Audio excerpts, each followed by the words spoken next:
이게 저 같은 경우는 특목고 학생들 뿐이 아니라 일반고 학생들도 보잖아요. 자, 그러면 굉장히 미묘한 부분을 하나 발견을 하게 되는데요.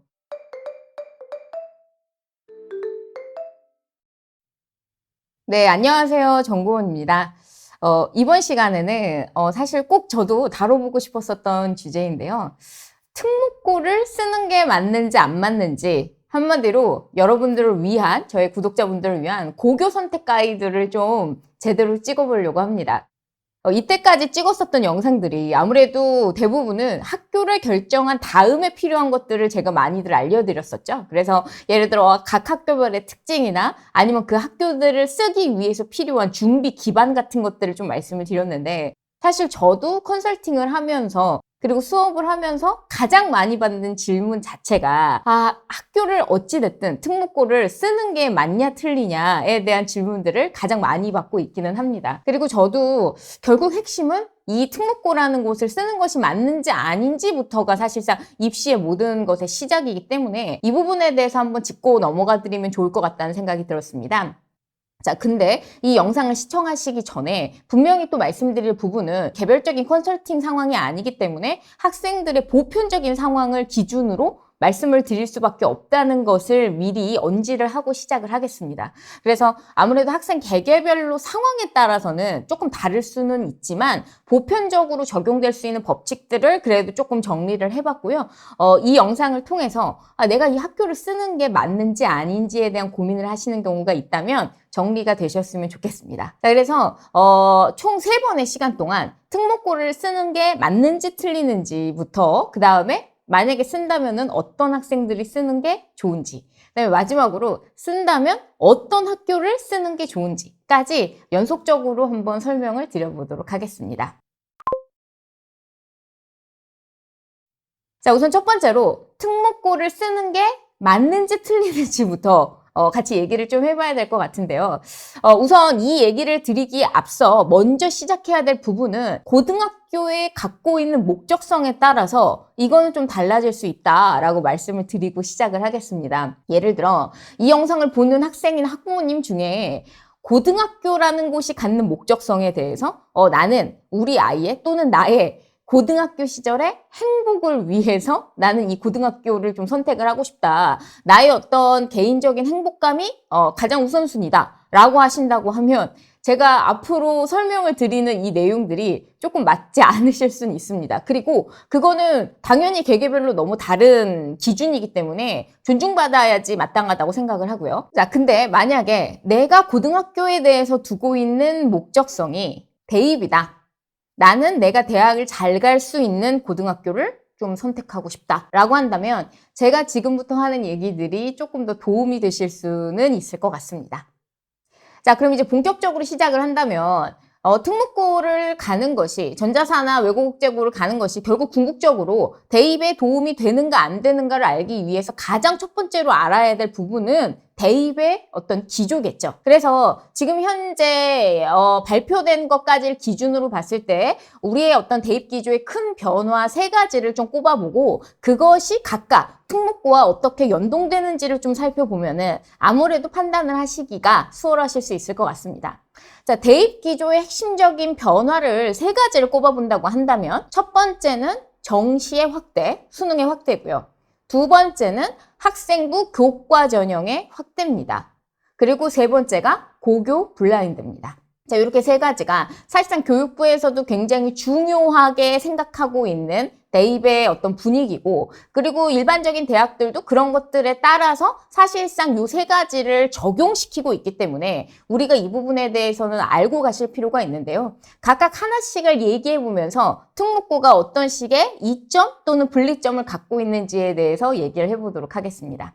자, 우선 첫 번째로 정시의 확대. 자, 수능의 확대죠. 2025학년도까지 정시를 40%까지 늘린다는 거는 확정이 된 사안이고 그거에 맞춰가지고 재작년, 작년에도 인서울 15개 대학에서 모두 다 지금 정시를 확대를 하고 있습니다. 그러니까 수능으로 대학을 가는 학생들이 조금씩 많아진다는 건데요. 여기서 그럼 이제 특목고를 가게 됐을 때 우리가 정시에 있어서 얼마나의 이점 또는 분리점을 갖고 있는지에 대해서 생각해 볼 필요가 있습니다. 기본적으로 아주 단순하게 실적만 조금 생각을 해본다고 한다면 특목고들이 정시 실적이 잘 나오는 게 확실히 맞습니다. 외대부고 같은 경우는 서울대를 지금 1년에 한 6, 70명 정도씩 보내고 있는데 그 중에서 50대 50 비율로 사실상 정시로 서울대를 보내고 있고요. 그리고 상상 같은 전자사 같은 경우도 굉장히 이제 수능 실적이 잘 나오는 학교 중에 하나였고, 일반적으로 우리가 수능 실적이 좀 안 나온다고 얘기하는 외고 국제고조차도 비교 대상이 어디냐에 따라 다를 수는 있겠지만 일반적인 일반고들에 비해서는 확실히 정시로 수능으로 대학을 가는 친구들이 많은 편입니다. 자, 그러면 왜 특목고가 수능으로 대학 가는 친구들을 조금 더 가져갈 수 있는지에 대해서 얘기를 해본다면 그 이유는 크게 두 가지 때문일 것 같은데요. 첫 번째는 우리가 익히 얘기하는 학습 분위기 때문입니다. 예를 들어 이런 질문을 하시는 경우들이 있어요. 전자사 특목고들 같은 경우는 워낙 하는 것들이 많아서 동아리 활동이나 수행평가나 이런 것들이 일반적으로 다른 일반고에 비해서 해야 될 부분들이 너무너무 많아서 이런 걸 하느라고 오히려 수능 준비를 하거나 수능 공부 시간을 확보하는 게 부족한 거 아니냐 질문을 하시는 경우들이 있으시고, 이거는 심지어 그 학교를 다니고 있는 재학생들조차도 그런 얘기를 합니다. 뭐 명덕외고나 뭐 하나고나 외대북을 다니는 애들조차도 자기네 학교에서 하는 일이 너무 많아서 사실상 수능 준비하기가 쉽지가 않다라고 얘기를 하는데, 이게 저 같은 경우는 특목고 학생들 뿐이 아니라 일반고 학생들도 보잖아요. 자, 그러면 굉장히 미묘한 부분을 하나 발견을 하게 되는데요. 그러면 일반고 애들 같은 경우는 특목고 애들만큼 동아리 활동도 많이 안 하고 그 다음에 수행평가도 그렇게까지 복잡하지 않고 여러 가지 면에서 남는 시간들을 정시 공부에 쓰느냐라고 하면 슬픈 얘기지만 그게 아닌 것 같다는 거죠. 그러니까 절대적인 공부량이 확보가 되는지 안 되는지가 중요한 기준이 아니라 결국은 어느 정도 시간이 부여가 되든 그 시간을 아주 질적으로 몰입적이게 사용하는 애들이 실적이 잘 나오는 거를 제가 확인을 했다는 겁니다.